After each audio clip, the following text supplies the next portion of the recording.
Hello, I'm here doing an interview with Heartist!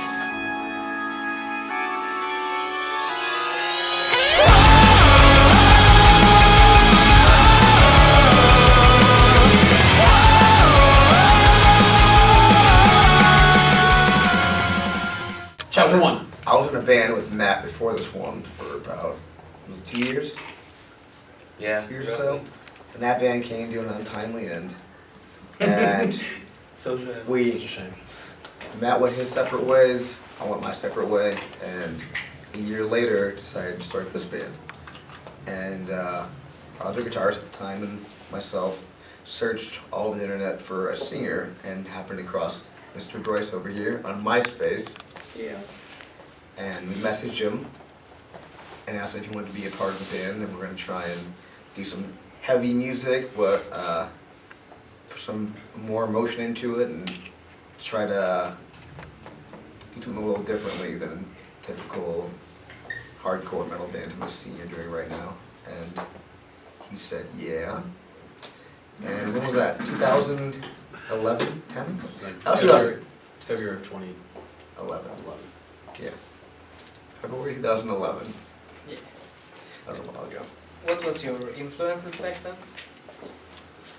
Influences. We all have different influences. I think that's one of the things that makes the band. Should we just go on a line? I would say though in the beginning, I'd say our influences now are different from what they were though. Like when the band started, I feel like there was, Yeah. like we had a different, like our goal back then. We had like a similar goal basically, like of what we wanted to do with the band, but our ideas of how to go about it based on like what we were seeing in the music scene, like definitely changed over time. Like I said, I think that our influence for progressing the band is different than what it was before. Yeah. And how long did it take to make your EP, and how was the process of it? We had a pretty unconventional process because as we were writing the EP, we didn't even have a full band yet. It was just my guitarist and myself in my room at first, and then we brought Bryce in, and it was just us three writing for the EP mostly. And then when it came time to record the song, we asked Matt to play drums on the album before he even joined the band. So he recorded the EP with us before he was actually a member of the band. And then it wasn't until like a few months later we found Evan to come to play bass. And so Retract all the bass parts. yeah, he redid all the bass parts when he jumped in. And it took about a year process from when we started recording the EP when we actually had the final version in our hands, because it went through 20 different people, like from my bedroom to recording to it getting mixed and then finally ending up on physical copy CD in our hands. So it's pretty cool though. Pretty cool process. Yeah. And how do you think the band sound have developed from the first jamming to today? It's definitely developed. It's progressed a lot because now, because back then, like I said, it was just mainly myself, our guitarist, and Bryce doing most of the writing, and now we have the whole band contributing to the writing, so everyone's influences are a lot more apparent in the songs. So it's a lot more, I don't know what the word to say. I feel it's definitely more us as a band, not just like one or two people writing all the songs. Like, Yeah. I mean, we all like when it came to recording and stuff, like we all had like bits of input in the songs when they were being recorded, but ultimately the songs were written. You know, as far as the EP goes, the songs were written already, and we just kind of go in and do little things here and there as we're recording to change it up. And now, like with the new songs, like Tim said, it's very collective, like with all of us, like the sound of it. Makes for a much, much better product as well. Yeah. How did you guys came in touch with Roadrunner? Actually, when we first started sending our music out to different, not really Promoters. kind of promoters around the area, trying to say like, oh, this is our music, we want to start playing shows. We sent it to Andy, who is our current A&R at Roadrunner. He books shows at Chain Reaction, which is a venue, pretty much our hometown venue, and we had no idea that he was an A&R for the label. So when we sent it to him, we were just kind of like, yeah, this is our music. We want to play the venues when we start playing shows, and for the next 4 months, he was secretly shopping at the Roadrunner without us knowing. So by the time we played our first show, we were showcasing for the label. Yeah. Our first show was like our first show as a band and our first show like showcasing for the label. Like That was stressful. so stressful. It was like make it or break it. We either impress them and they want to keep interest in us, or we bomb it and then we just break up. There's no point in Yeah. continuing because everyone we wanted to work with was at that show watching us. Yeah. Right now, you're touring with Killswitch Engage, but if you could choose anyone in any band that you could tour with, who would it be? Let's just get down the line. Oh man. As far as bands that we'd want to tour with, I definitely want to do Foo Fighters tour if they ever come back. Yes, they'll be back. They will be back, but I would love to do Foo Fighters tour. They're gone. They're on the hiatus. Probably Muse. Oh damn. Good answer, man. That is a good answer. As I lay dying. Well, now that they're back, AFI. That'd be great. Yeah, AFI and My Chemical Romance reunion tour.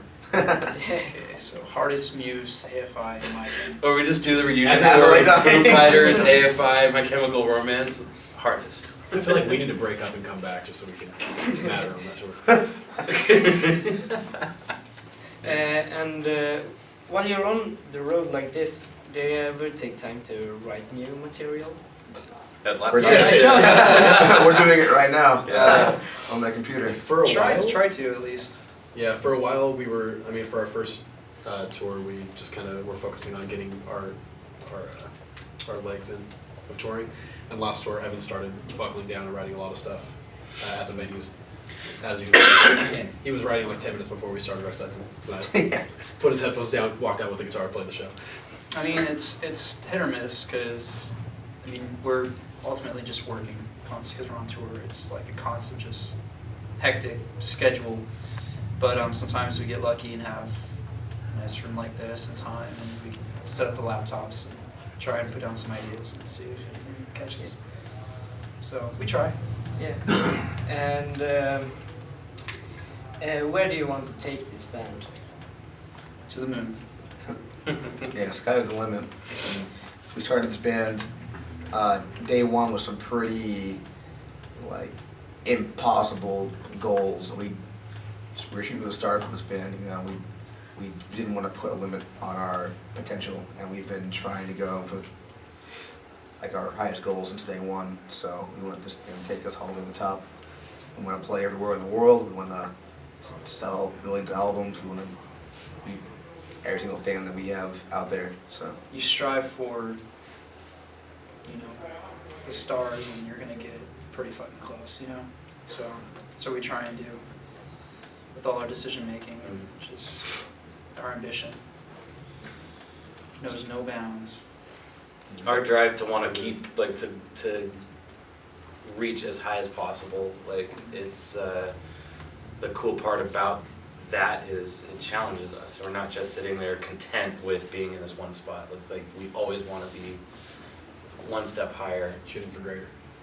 Yeah. We didn't and, have a goal to It keeps us challenged as musicians. conquer one scene. Yeah. It was just let's push this as far as I can go. Not box ourselves. What have been the best moment so far with this band? I would say some of the, just even being here, overseas, not even in our own country right now, playing shows every night, has got to be one of the biggest highlights for how young of a band we are. signing with Roadrunner has been amazing as well. Yeah. They've been a great label There've for us. it's so many moments just kind of add up to this entire experience that I don't think any of us foresaw. We were kids, and we would be like, oh, Evan picks up a guitar when he's a kid. Does he really think that someday he's, gonna be signed to Roadrunner Records?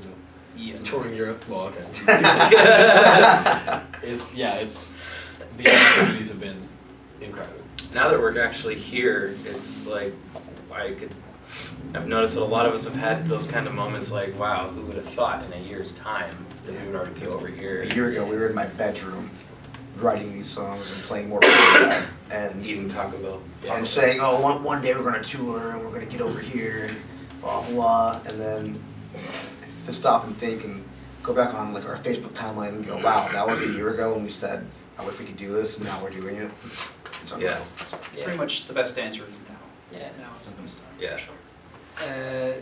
Since you're here now, do you have any plans for after show now, going out in the town or something? I Tonight? don't know. What's around here? What? What's around here? In Flames Bar 2112. Oh, yes, I'm gonna go there. Dang. I love In Flames. I heard Killswitch are going there. Okay, we'll We'll probably be go there. I know we want to go around Copenhagen a bit. It's really pretty over there. So. Yeah, we don't get to do a lot of sightseeing Yeah. because we pretty much get to the venue, Yeah. you have to sound check, have to get ready for the show, play the show, and then it's kind of, there's not really a lot of stopping points. By the time you're done with your show, packed up, changed into your other clothes and all that junk, like it's only an hour before the show's over. Yeah. So There's a reason the bands are always at bars, because that's all that's open. Yeah. That's all you can do. And since you're touring so much now, what is the hardest part with the touring life? Not showering. When was the last time you showered? Yesterday. Luckily. I got lucky. We were on a boat. There's times when we definitely go like several days without being able to, Several or 7. or several or 7.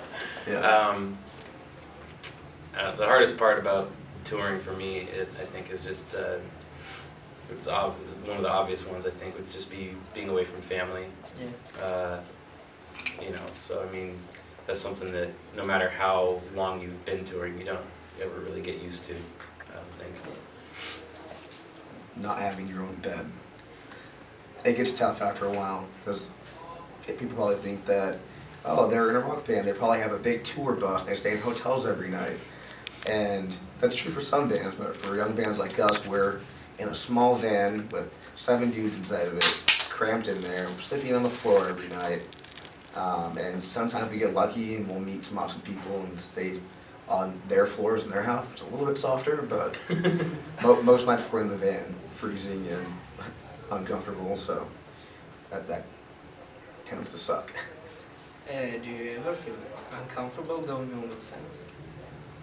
Well, they're usually not just going home with fans, but people we've known and Yeah. talked to before, so we know they're not serial killers. Yeah, if they're creepy, we won't go.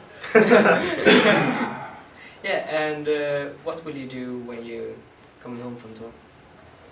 We go straight home to another tour in our country. Yeah. We fly out of London straight to Kentucky in the USA, and we start a show that night.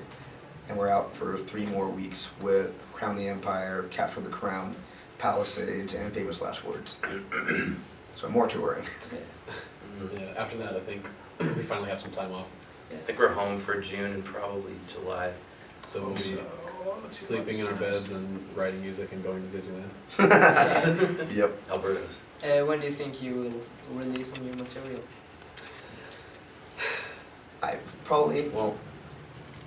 There's been Beginning of 2014. Yeah, Yeah. safe to say next year. early next year. Yeah. And the last question. Can I ask what happened to your eye? Oh, yeah. That was this guy. Guitar. It was in Helsinki, Finland, and Evan is a madman on stage. If you watch live videos, you always see him going crazy. And he was doing his thing on stage, going back and forth, and he was on my side of the stage on the monitors, rocking out really hard, heavy part. And I walked up to the microphone to do a vocal part, and I was standing there, and he headbanged full body into the corner of my guitar. And That's his blood. and now, Yeah. I need to. It's on the internet. so Let's see. Jim, you're biting us up, man. Here you are. So yeah, he started bleeding all over the stage. Yeah. Got woozy. Went and sat down. Went and sat down during our song on the steps while someone cleaned his face up, still playing the song. Yeah. Almost unconscious. I started because I don't know, my body was like going into shock or something because it just started like losing my balance, and so I had to drink some water and sit down. But I kept playing. That show must go on. Yeah. After the show, he went to the hospital and Yeah, got stitches. stitches. Two gashes. My whole bottom of my eyebrow was completely just hanging. So It was gnarly. it's all good. Yeah. Yeah. And yeah, that was all.